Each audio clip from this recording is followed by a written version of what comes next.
Welcome to episode 45 of About IBD. I'm Amber Tresca.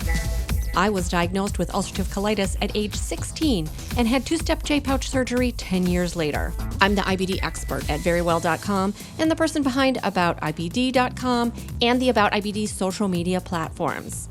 It's my mission to educate people living with Crohn's disease or ulcerative colitis about their disease and to bring awareness to the patient journey. My guest is Dr. Peter Higgins, who is a gastroenterologist at the University of Michigan in Ann Arbor. Dr. Higgins is what we call an IBD-ologist. He specializes in IBD, and not only does he see patients, he also participates in research.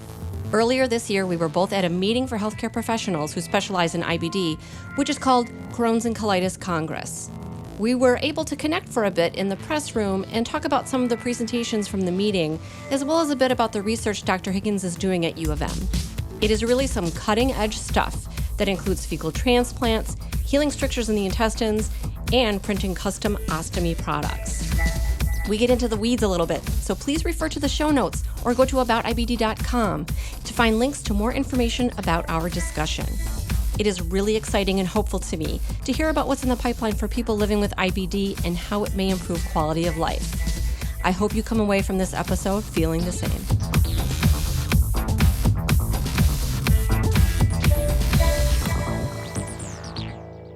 So thanks for sitting with me. This is great.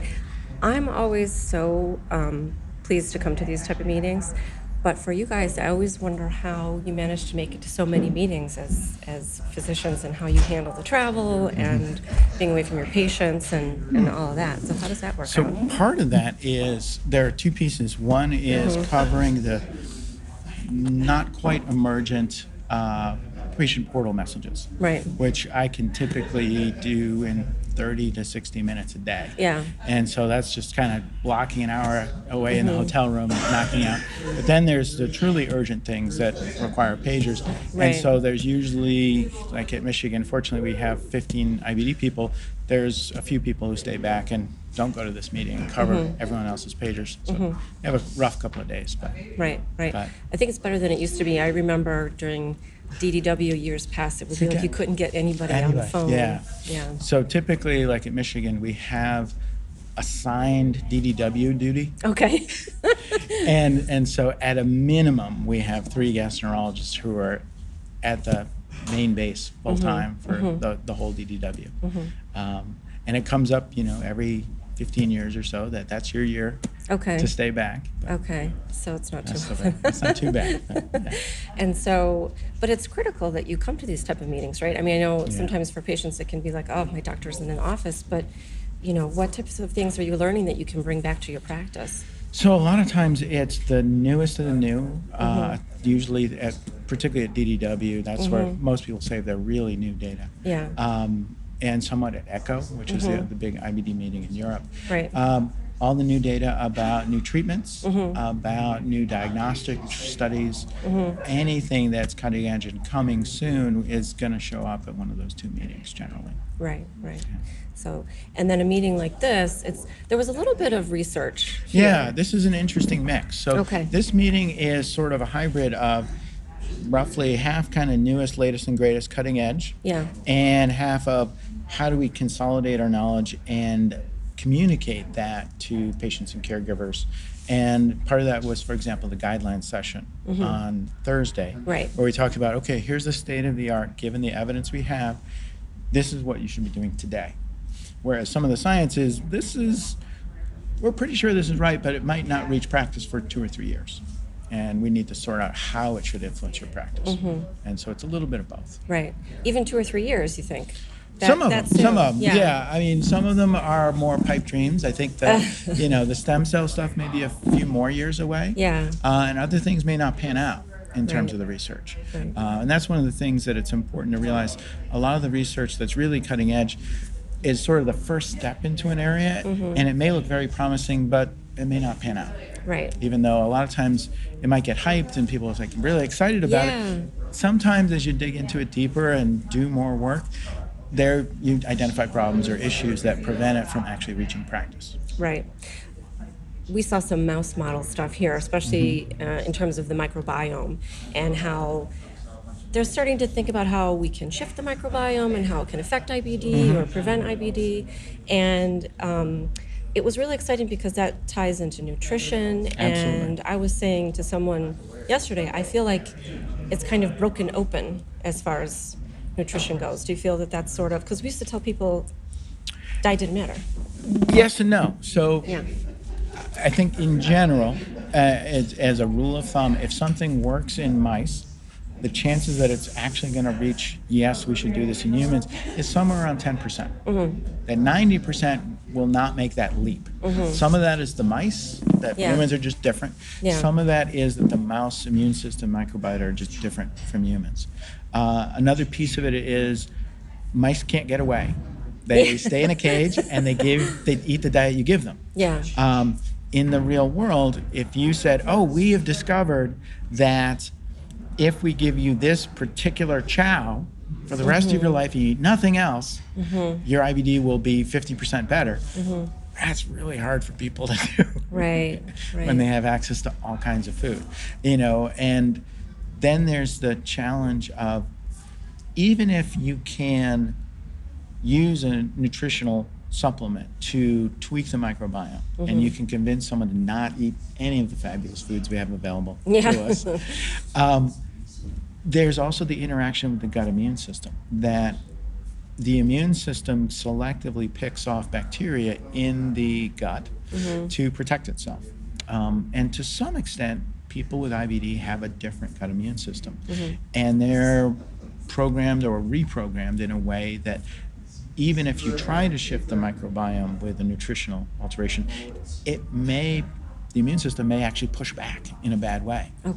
And it's not clear that, one, we can permanently alter the microbiome in an IBD patient without doing fecal transplant, which actually does work in a decent number of patients, not everybody, but a lot.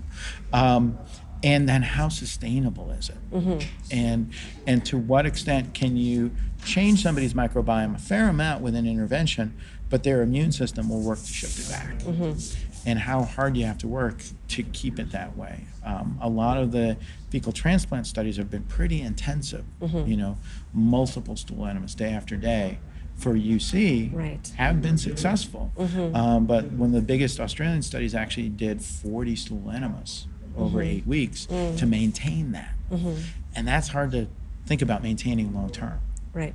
Just maintaining, not even just to push you into a point where you could feel that you could stop doing it. You had to keep doing that. Well, that was the experiment. They did it for 8 weeks and did 40 enemas. And I think, the newer research is moving to, okay, how much less can we do and still get a benefit? And the benefits were solid. They weren't amazing, but they were solid. And so there's definitely hope there. It's just, can we get to a point that it's practical and sustainable for the average person to do this and stick with it? Right, because the fecal transplant is usually, at this point, right, they're giving it to you via enema or an NG tube or colonoscopy. NG2. There are ongoing studies looking at oral capsules. Right. Which, if you can get over the ick factor, is probably a lot more convenient. The initial versions are about 40 really big capsules. Which is a lot to take. But, if it helps, that, certainly for C. diff it can work. So that's a good first step. But so far it seems like what is needed for UC is probably a lot more than you need for C. diff. So whether that's more frequent, more repeated, more maintenance, or just more bacteria, it's not clear.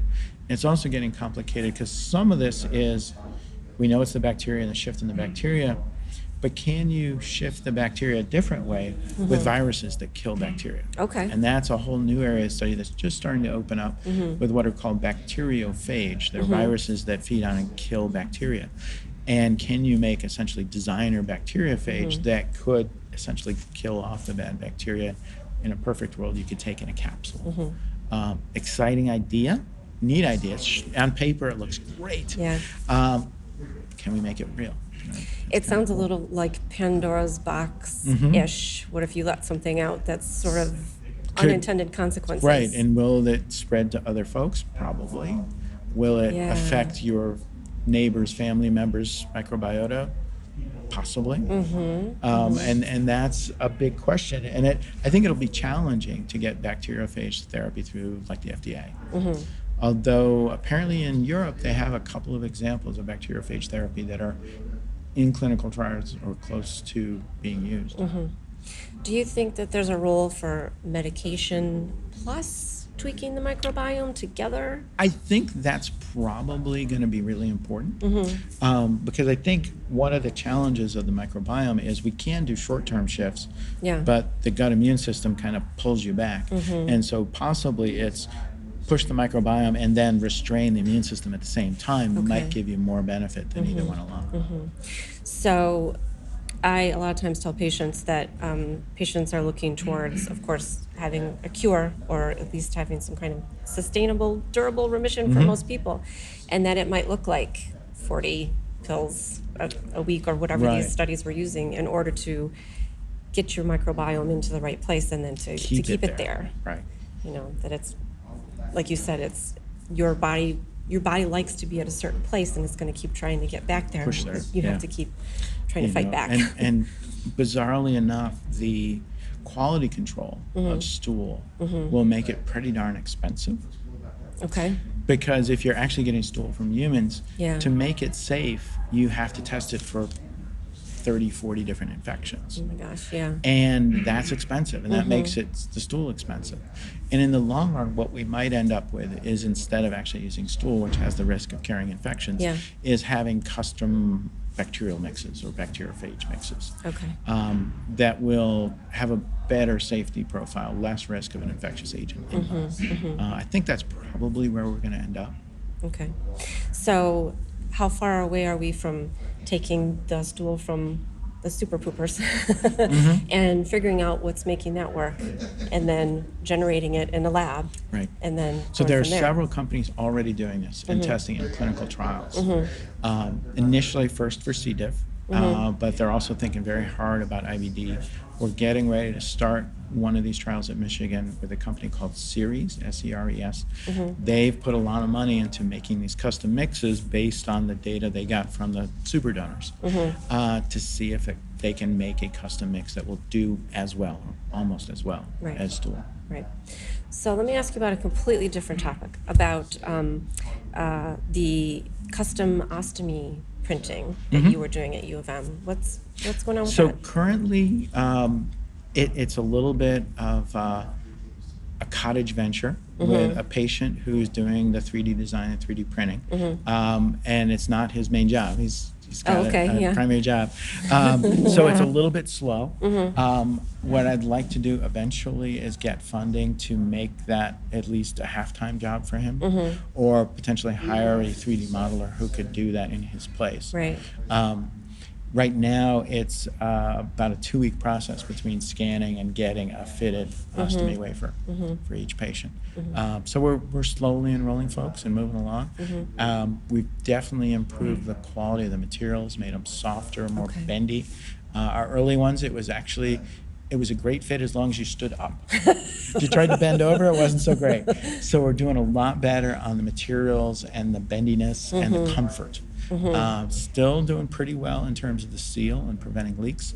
We've had a couple of people have a little bit of issue with allergies to the adhesive, so we're still tweaking that. Unfortunately, a lot of the folks who reach this point have been exposed to all kinds of adhesives through their medical journeys and are kind of prone to allergies. So we have to find a really non-allergenic but skin-safe / beaten up ostomy skin safe adhesive. I feel like everybody would be on board. Even with an ostomy would be on board with that, because it can be just terrible what it does to your skin. So that's moving. Is anyone else doing that? Is it, I think the big companies, as far as I can tell, they don't feel like customization makes sense for them. They want to make a one-size-fits-all. But they are moving toward more reshapeable or moldable versions. I've seen a couple of new products that really, they're heat sensitive and can mold a bit. And for relatively minor irregularities in the surface around the ostomy, they seem to be pretty good. They're a little bit more expensive, and sometimes you get pushback from the insurer. Right. But they do, especially for folks who are having leak problems, do seem to help. Yeah, and already ostomy supplies can be pretty expensive. They really can. And I'm hopeful. I've definitely seen some patients where they were getting pushback from the insurer because they were going through so many supplies. Some of whom, if they moved to a moldable, they were able to last longer. Right. And even though it was more expensive per wafer, Sure. per ostomy setup, they actually ended up saving, the insurance company, I guess, ended up saving money, giving fewer supplies. So that proof of concept is there, so do you think there. insurance companies kind of understand that in a way? They take a while to learn these things. Paying more upfront is anathema to them. They have a hard time paying more upfront. Right. But you can prove in a case study that, look, if a person isn't having to change every single day, they can get a week out of... it makes a big difference. Okay, that's really good news. When I had an ostomy, it was really challenging to find something that fit, and then working with the insurance companies. And I feel overall that we probably don't have enough ostomy care nurses in the U.S. No. And that a lot of folks who really need them aren't getting the access that they need. Yeah, I see a lot of questions online in regards to these things, and thankfully there are people who have gone through their own battles and are able to offer help. But I really do feel for the people that their first option shouldn't be to go to Facebook and ask people. It should be to call their ET nurse that they've been working with for a while. So it's really a shame. Do you know of any anything in trying to get more like IBD nurses, ET nurses? Is there anybody working towards that? I know that in the UK, they are really dramatically expanding their IBD nurses as a program and as a quality improvement approach. And it's been very beneficial, at least in their pilots. I don't know of a whole lot in the U.S. other than at big IBD centers that are trying to add kind of more services. Right. I don't think it's really reaching the community level at this point in the U.S. Okay. And I think one of the advantages of the UK, there are trade-offs between being a nationalized health system and not, but as a nationalized health system, they can think about the whole system and essentially sort of do a IBD center at different intervals to cover the whole country. Right. And if you live in a certain district, you have an IBD center. And you can get those services reasonably close to home. Yeah, that makes sense. So I want to be mindful of your time since you have to catch a flight out of here. You going back to Michigan? Of course, But is there anything else of interest that you want to talk about? Yeah, I think one of the really neat workshops that I participated in was the first fibrosis workshop. Right, and really thinking about what we're going to do when we start having antifibrotic medications available. And there are now some available for fibrotic diseases of the lung that are actually approved and on the market. There's a big push from pharma to have antifibrotic drugs for the liver, for liver cirrhosis, hepatitis C, that kind of thing. So there's a lot of science, really good science, in developing drugs that can treat scarring.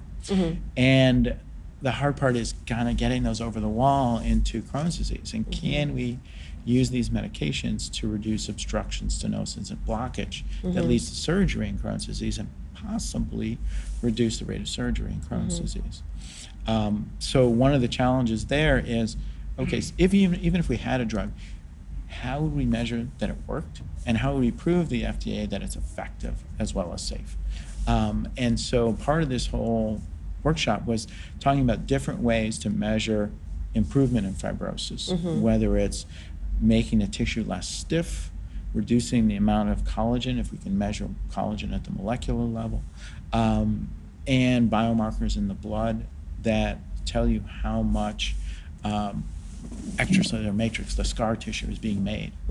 And this has really gotten a boost in terms of funding and foundation from the RISK study, which came out a couple of years ago. It was a 10-year study of pediatric patients starting at diagnosis and following up every year. And they were looking for predictors of who would need surgery and have complicated stricturing or fistulizing disease. And what they found was one of the most important predictors, even at diagnosis, was that they saw increased expression of genes for extracellular matrix even at diagnosis. And those kids were much more likely to go to early surgery.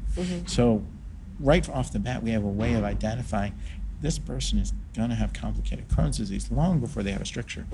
Now the question is, what can we do about it? When we have a long pipeline of potential antifibrotic drugs, and then if we do it, how do we measure it in clinical trials and prove to the FDA that this could work? Well, the idea being, if we had antifibrotic therapies, that we would identify people who are prone to scarring and blockages and have both an anti-inflammatory and an antifibrotic therapy to prevent that scarring and blockage. Wow. So this is sort of a first ever, everybody who's been thinking about this problem in one room at the same time, saying, where do we go from here? Oh my gosh, so, that's exciting incredible. Stuff. I know you were tweeting from that session, and I was telling you last night that your tweets were so far out of my pay grade. I was like, this sounds really interesting, but I'm gonna have to spend some time with it to understand it. But a lot of fast moving science, and on the plus side, the pharma industry, because of the prevalence of lung scarring and liver scarring, has already invested a lot in understanding the basic science. Is this mostly prevention, or could it also work on someone that's already dealing with stricture disease? That's what we're starting to think about. So one of the more interesting presentations was from Steph Targan at Cedars-Sinai. And again, mouse model, only 10% chance it'll ever make it to humans. But in a mouse model, they showed that they had an antibody to a molecule called TL1A where they could prevent fibrosis, but they could also wait for the fibrosis to develop and reverse it. So in theory, if we make the leap to humans, you could have someone come in with a stricture, pain, obstruction, nausea, vomiting, and actually give them a drug to loosen that up and open that up, which would be neat. Are these oral infusions? That particular one would probably be an infusion because it's an antibody. But there are also small molecules that are promising that would be oral tablets. Wow. So we're not talking about something that's too terribly invasive. It's not like you'd have to do topical endoscopy or something like that. Right. And we're still figuring out the theoretical concern is if you turn off scarring, to help this narrowing, will it affect wound healing in other places? Is there potential, say if somebody who has an obstruction and a narrowing, but also have the areas of ulceration, would you make their stricture better, but possibly make their ulcers worse? So there's a big kind of theoretical concern of how do you get the balance just right?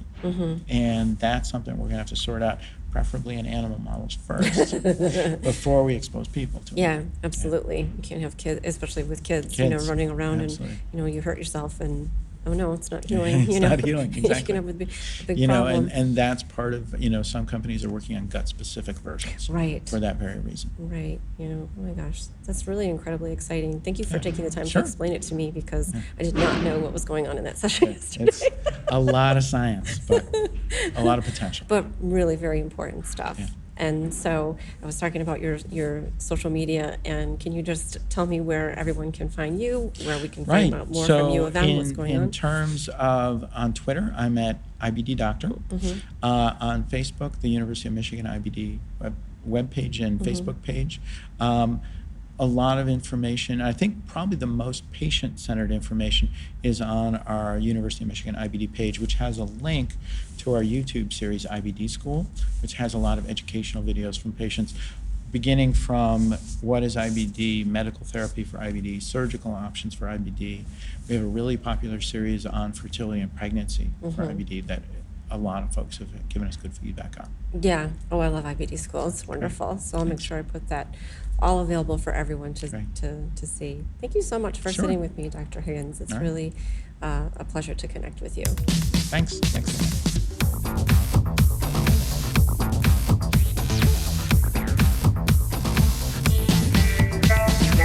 Hey, super listener. Thank you to Dr. Higgins for taking the time to talk with me, literally on his way out of Las Vegas, and for everything he does for people living with IBD. I know at times it can seem hopeless, coping with everything these diseases throw at us, which is why I want to bring you the voices of those who are working to improve treatment. The meeting we were attending was Crohn's and Colitis Congress, which is put on by the Crohn's and Colitis Foundation, and it's entirely focused on IBD. I highly recommend you follow Dr. Higgins on Twitter. His handle is IBD Doctor. You can find IBD School on YouTube, which is a project from the University of Michigan IBD team that is spearheaded by Dr. Higgins. I will, of course, put all of these links in the show notes and on the episode 45 page on my website. You can also follow me on Twitter, Instagram, and Facebook as About IBD. If you are looking for disease information, please go to verywell.com. Once you're there, you can use the search box and you will find information about IBD that I have written and which has been medically reviewed by a practicing gastroenterologist. If you don't find the topic you're looking for, head over to my site, aboutibd.com, and use the contact form to send me your ideas. Thank you for listening. And if you're in the mood to tap out a review on Apple Podcasts, I would appreciate it. And remember, until next time, I want you to know more about IBD.